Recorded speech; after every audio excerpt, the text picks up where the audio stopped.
Ladies and gentlemen, let us turn our attention to an issue of profound culinary and cultural significance: the advent of sous vide cooking.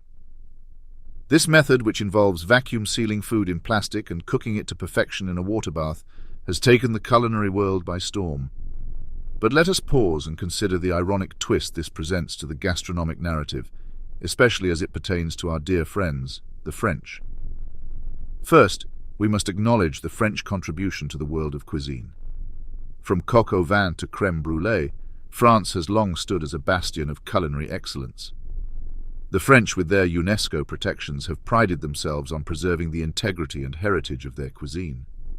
But then, in a twist that would make even O. Henry's head spin, they give us sous vide, a method that involves cooking food in plastic.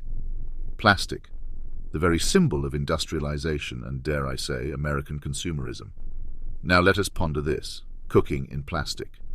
If there were ever a more American concept, I am yet to encounter it.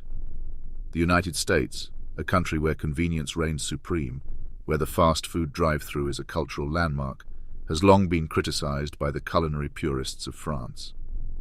And yet, in an almost Shakespearean act of betrayal, it is the French who have embraced a method that seems more at home in a suburban American kitchen than in the bistros of Paris.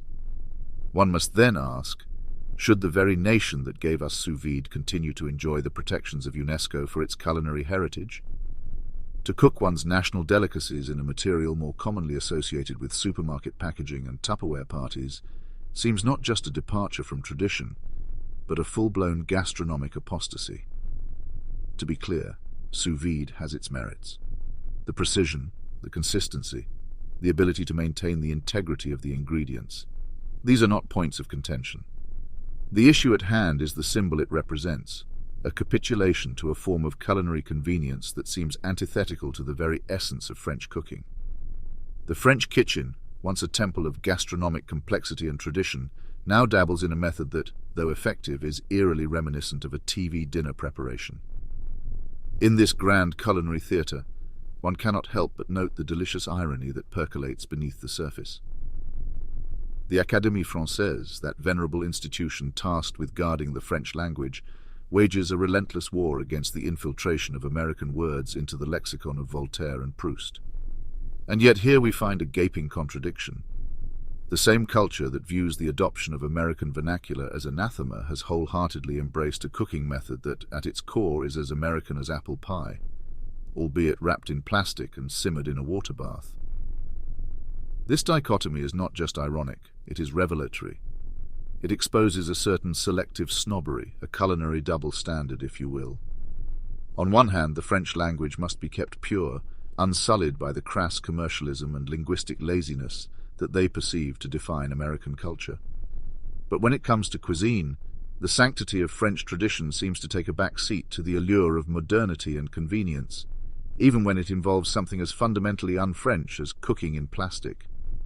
This adoption of sous vide, this gastronomic flirtation with the very essence of American convenience, throws into sharp relief the complexities and contradictions of cultural identity.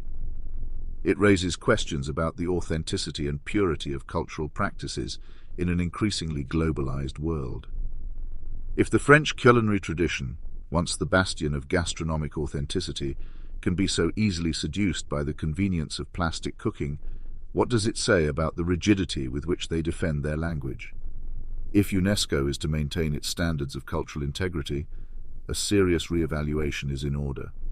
To protect the culinary practices of a nation that has so blatantly strayed into the territory of its once culinary nemesis, convenience and plastic, is a paradox that cannot be ignored. Perhaps it's time to reconsider these protections, or at the very least acknowledge the delicious irony that the French, in their quest for culinary perfection, have embraced a method so wonderfully, so quintessentially American.